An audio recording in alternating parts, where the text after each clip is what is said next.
So I want to start by offering you a free, no-tech life hack. And all it requires of you is this, that you change your posture for 2 minutes. But before I give it away, I want to ask you to right now do a little audit of your body and what you're doing with your body.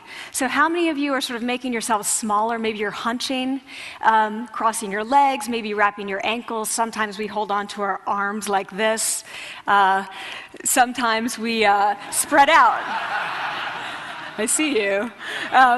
So I want you to pay attention to what you're doing right now. We're going to come back to that in a few minutes, and I'm hoping that if you sort of learn to tweak this a little bit, it could significantly change the way your life unfolds. So we're really fascinated with body language, and we're particularly interested in other people's body language. You know, we're interested in, like, you know, an awkward interaction, or a smile, or a contemptuous glance, or maybe a very awkward wink, or maybe even something like a handshake. Here they are arriving at number 10, and look at this lucky policeman gets to shake hands with the President of the United States. Oh, and here comes the Prime Minister of it. No.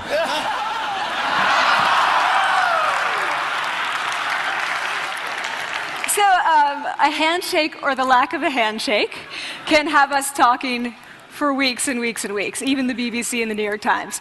So obviously, when we think about nonverbal behavior or body language, but we call it nonverbals as social scientists, it's language. So we think about communication. When we think about communication, we think about interactions. So what is your body language communicating to me? What's mine communicating to you? And there's a lot of reason to believe that this is a valid way to look at this. So social scientists have spent a lot of time looking at the effects of our body language or other people's body language on judgments. And we make sweeping judgments and inferences from body language.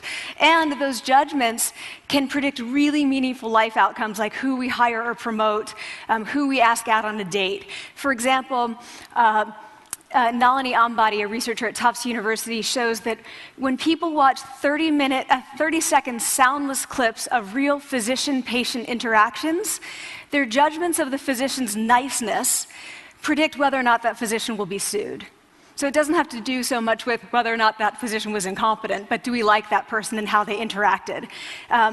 Even more dramatic, Alex Todorov at Princeton has shown us that judgments of political candidates' faces in just 1 second predict 70% of US Senate and gubernatorial race outcomes. And even, let's go digital, emoticons used well in online negotiations can lead you to claim more value from that negotiation. If you use them poorly, bad idea, right?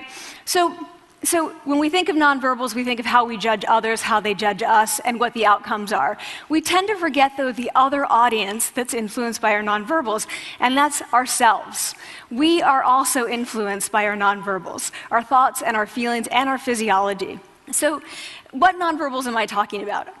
I'm a social psychologist, I study prejudice, and I teach at a competitive business school. So it was inevitable that I would become interested in power dynamics. I became especially interested in nonverbal expressions of power and dominance. And what are nonverbal expressions of power and dominance? Well, this is what they are. So in the animal kingdom, they are about expanding. So you make yourself big, you stretch out, you take up space, you're basically opening up. It's about opening up. And this is true across the animal kingdom. It's not just limited to primates, and humans do the same thing. So they do this both when they have power sort of chronically, and also when they're feeling powerful in the moment. And this one is especially interesting because it really shows us how universal and old these expressions of power are. This expression, which is known as pride, Jessica Tracy has studied, she shows that people who are born with sight and people who are congenitally blind do this when they win at a physical competition. So when they cross the finish line and they've won, it doesn't matter if they've never seen anyone do it, they do this. So the arms up in the V, the chin is slightly lifted. What do we do when we feel powerless? We do exactly the opposite. We close up, we wrap ourselves up, we make ourselves small. We don't want to bump into the person next to us. So again, both animals and humans do the same thing. And this is what happens when you put together high and low power. So what we tend to do when it comes to power is that we complement the other's nonverbals. So if someone's being really powerful with us, we tend to make ourselves smaller. We don't mirror them, we do the opposite of them.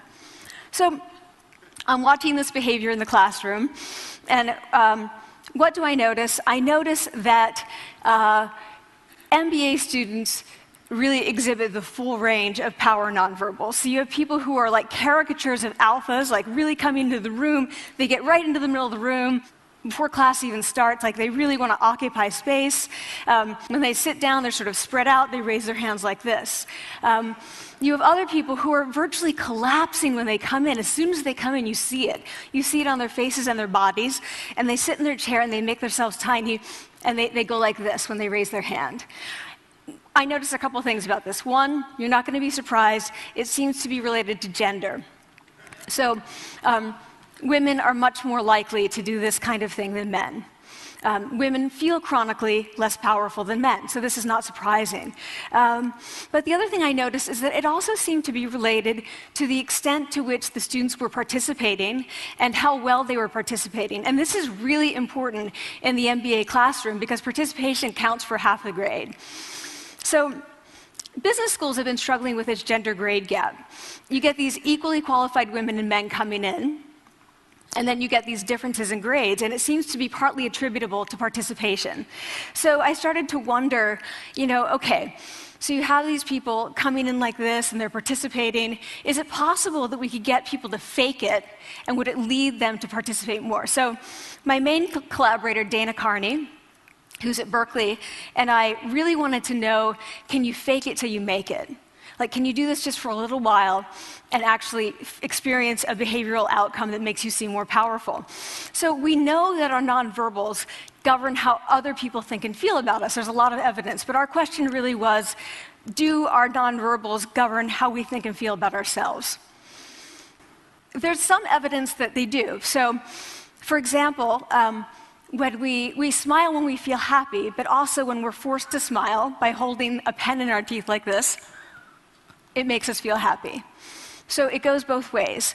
When it comes to power, it also goes both ways. So when you feel powerful, you're more likely to do this, but it's also possible that when you pretend to be powerful, you are more likely to actually feel powerful. Also, that role changes can shape the mind. So what happens, okay, you take a role change, what happens if you do that at a really minimal level, like this tiny manipulation, this tiny intervention? For 2 minutes you say, I want you to stand like this, and it's going to make you feel more powerful. So this is what we did. We decided to bring people into the lab and run a little experiment. And these people adopted for 2 minutes either high power poses or low power poses. And I'm just going to show you 5 of the poses, although they took on only 2. So here's one, a couple more. This one has been dubbed the Wonder Woman by the media. Here are a couple more. So you can be standing or you can be sitting. And here are the low power poses. So you're folding up, you're making yourself small. This one is very low power. When you're touching your neck, you're really kind of protecting yourself. So this is what happens. They come in, they spit into a vial. We, for 2 minutes, say, you need to do this or this. They don't look at pictures of the poses. We don't want to prime them with the concept of power. We want them to be feeling power, right? So 2 minutes they do this. We then ask them, how powerful do you feel on a series of items? And then we give them an opportunity to gamble. And then we take another saliva sample. That's it. That's the whole experiment. So this is what we find. Risk tolerance, which is the gambling. What we find is that when you're in the high power pose condition, 86% of you will gamble. When you're in the low power pose condition, only 60%. And that's a pretty whopping significant difference. Here's what we find on testosterone. From their baseline when they come in, high power people experience about a 20% increase, and low power people experience about a 10% decrease. So again, 2 minutes and you get these changes. Here's what you get on cortisol. High power people experience about a 25% decrease, and the low power people experience about a 15% increase.